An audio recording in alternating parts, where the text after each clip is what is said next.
The Bible says in Proverbs 15, a gentle answer turns away wrath, but a harsh word stirs up anger.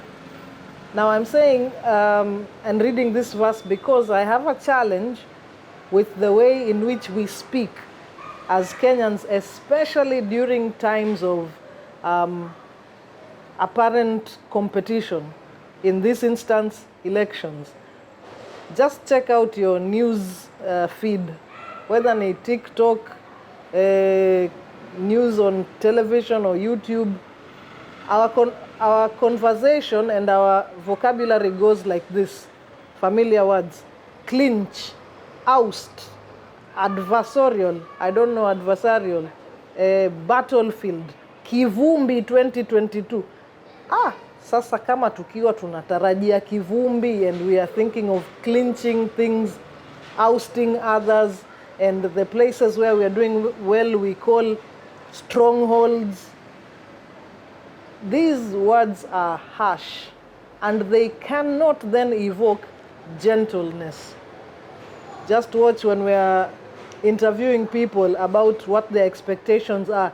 Are you expecting violence? Unaona kutakuwa na shida? How about, are we expecting it to be peaceful?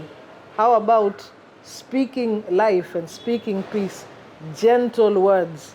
Even in our celebration, go and check your politician, the one you voted for, who is celebrating victory. Their speeches have not yet begun to be about issues. They are still like, you wasted your time. Oh, nilikushinda hapa, nitakushinda tena. Hatukuwa twashindana mama au baba We were trying to put things in order. Things, okay? Not people, things. So remember, a gentle answer turns away wrath,